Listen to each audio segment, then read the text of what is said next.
Hello guys, চলে এসেছি আমরা নতুন একটা ভিডিও নিয়ে।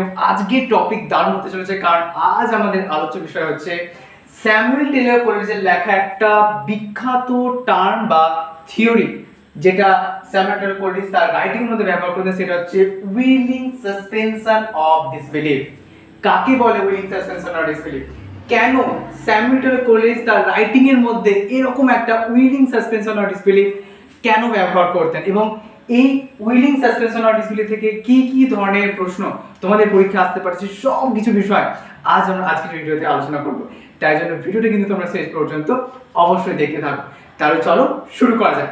Welcome to the world of literary criticism.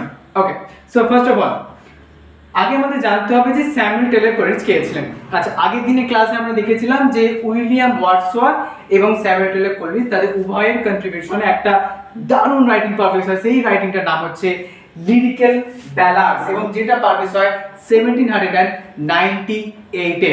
Okay, so তেমনই স্যামুয়েল টেলর কোলিরিজ হচ্ছেন আমাদের উইলিয়াম ওয়ার্ডসওয়ার্থের মতো একজন রোমান্টিক পোয়েট ছিলেন। এবং আমি তোমাদের গ্যারান্টি সহকারে বলতে পারি যে স্যামুয়েল টেলর কোলিরিজের কবিতা বা যখন কোনো কিছু জিনিস তখন রাইটিং তুমি পড়বে, অবশ্যই তোমরা এটা খেয়াল করবে যে দেখবে তখন আমার এতটাই গল্পটার সাথে বা এতটাই কবিতাটার সাথে আমরা এতটাই অ্যাটাচড হয়ে যাই, তখন আমাদের মনে হয় কখন আমরা জিনিসটাকে শেষ করব, কখন আমরা গল্পটা বা কবিতাটা পড়া কমপ্লিট করব, এরকম একটা ফিলিং আমাদের মধ্যে আসতে থাকে।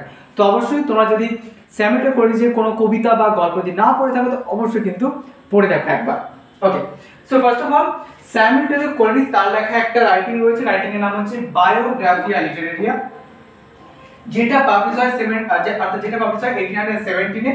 এবং এই বইয়ের বায়োগ্রাফি লিটারেরিয়া চ্যাপ্টার 14-এ, ওকে, সো চ্যাপ্টার 14-এ আমাদেরকে স্যামুয়েল টেলর কোলিরিজ একটা বিশাল বড় একটা বিখ্যাত একটা থিওরি আমাদের শেখাচ্ছেন, সেটা হচ্ছে উইলিং সাসপেনশন অফ ডিসবিলিভ। তো প্রথমে আগে সংজ্ঞায় যাওয়ার আগে আমরা বুঝবো কি উইলিং সাসপেনশন অফ ডিসবিলিভ কাকে আমরা বলি।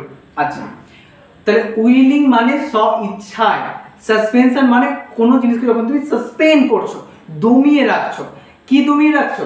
অফ ডিসবিলিভ, অর্থাৎ অবিশ্বাস করার তোমার মধ্যে যে ক্যাপাবিলিটি বা এবিলিটি, সেটাকে যখন তুমি স্ব ইচ্ছায় দমিয়ে রাখছো, সেটাকে বলে উইলিং সাসপেনশন অফ ডিসবিলিভ। তো এটার সাথে স্যামুয়েল টেলর কোলিরিজের কি অ্যাকচুয়ালি সম্পর্ক রয়েছে? অবশ্যই সম্পর্ক রয়েছে। স্যামুয়েল টেলর কোলিরিজের লেখা যখন তোমার কোনো রাইটিং পড়বে, তখন দেখবে স্যামুয়েল টেলর কোলিরিজ তিনি এমন করে গল্পটা বা এমন করে কবিতাটা বলেন, সেটার মধ্যে এমন কিছু সুপার ন্যাচারাল এলিমেন্টস তিনি প্রয়োগ করেন, এবং সেই সময় আমাদের ওই সুপার ন্যাচারাল এলিমেন্ট বা এমন কিছু ইভেন্ট তিনি আমাদের সামনে দেখান যেগুলোকে আমরা অবিশ্বাস করতে পারি না। অর্থাৎ মানে আমরা যখন গল্প বা কবিতাগুলো যখন পড়বো, তখন আমাদের অবিশ্বাস করার যে ক্ষমতা বা ক্যাপাবিলিটি, সেটাকে কি করছে? আমরা সাসপেন্ড করছি নিজের স্ব ইচ্ছায়। একটু ক্লিয়ারলি ভাবে তোমার এক্সাম্পল দিই। যেমন সাপোজ তোমরা অ্যাভেঞ্জার বা আয়রন ম্যানের যখন কোনো সিনেমা দেখবে, তখন ওই যে সিচুয়েশনগুলো ঘটছে, তখন কি আমরা সেগুলোকে অবিশ্বাস করি? মানে তখন কি আমরা প্রশ্ন করি কিভাবে সম্ভব, এরকম কি প্রশ্ন করি না? তখন আমরা একদম মনোযোগ সহকারে দেখি। তেমন same to same Samuel Taylor Coleridge তিনি তার রাইটিং এর মধ্যে উইলিং সাসপেনশন অফ ডিসবিলিভ এই কনসেপ্টটা তিনি তার রাইটিং এর মধ্যে ব্যবহার করতেন। ওকে, তো কোন কোন রাইটিং এর মধ্যে কিভাবে ব্যবহার করতেন সেগুলো সব আমরা দেখবো। আগে আমাদের জানতে হবে যে তোমাদের পরীক্ষা আছে যে উইলিং সাসপেনশন অফ ডিসবিলিভ বলতে কি বোঝো। তো তখন তোমাদেরকে একদম এই কোটেশনটা নিয়ে, যে কোটেশন লেখা আছে কোটেশনটা লিখতে হবে। ওকে, সো ফার্স্টে কি বলা আছে যে বায়োগ্রাফি লিটারেরিতে যেটা পাবলিশ হয় 1870, স্যামুয়েল টেলর কোলিরিজ বলছেন, it was agreed that my endeavor should be directed to persons and characters supernatural or at least romantic। যে it was agreed that আমার এন্ডিয়েভাররা তাদেরকে অবশ্যই পার্সনস এবং ক্যারেক্টারকে তাদেরকে সুপারন্যাচারাল বা রোমান্টিক এর দিকে নিয়ে যেতে হবে। টু কিসের জন্য? To procure for this shadows of imagination that willing suspension of disbelief for the moment which constitutes poetic faith. কবিতার মধ্যে বিশ্বাস, রিডার্সের মধ্যে যে বিশ্বাস, এটা বাড়িয়ে তোলার জন্য আমাদেরকে ক্যারেক্টার বা পার্সনকে সুপারন্যাচারাল বা রোমান্টিকের দিয়ে অর্থাৎ দিকে নিয়ে যেতে হবে। কিসের জন্য? পোয়েটিক ফেথ বাড়ানোর জন্য, পোয়েটিক ফেথকে আরো বেশি ইনক্রিজ করার জন্য।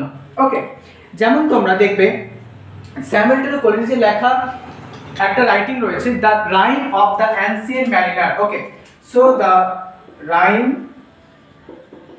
অফ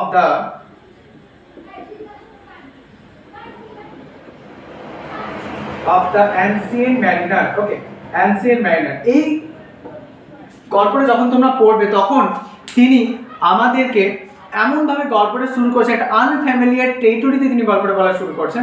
একজন ম্যারিনার তিনি গল্প বলছেন, একজন বিয়ে বাড়িতে গেছেন এবং বিয়ে বাড়ি থেকে একজন হাত ধরে নিয়ে আসে, এই দাঁড়া তোমাকে গল্প বলবো আমি, ঠিক আছে, এবং সারা রাত ধরে গল্প বলে এবং একদম ভোর হয়ে যায়, ঠিক আছে। তো তিনি এমনভাবে ম্যারিনার গল্পটা বলা শুরু করলেন একটা আনফ্যামিলিয়ার টেরিটরিতে, যেখানে আমাদের কোনো আইডিয়া নেই। তো গল্পটা আমরা যখন পড়বো তখন আমরা এতটাই গল্পের সাথে অ্যাটাচড হয়ে যাব বা কানেক্টেড হয়ে যাব যে গল্পটা আমাদের ছাড়তে ইচ্ছাই করবে না, প্লাস গল্পটাকে অবিশ্বাস করার আমাদের কোনো ক্যাপাসিটি থাকবে না, যেটাকে বলা উইলিং সাসপেনশন আর ডিসবেলিভ। এবং স্যামুয়েল বেল করেছে আর একটা খুব গুরুত্বপূর্ণ কবিতা রয়েছে, ক্রিস্টাবেল। ওকে, ক্রিস্টাবেল কবিতা রয়েছে।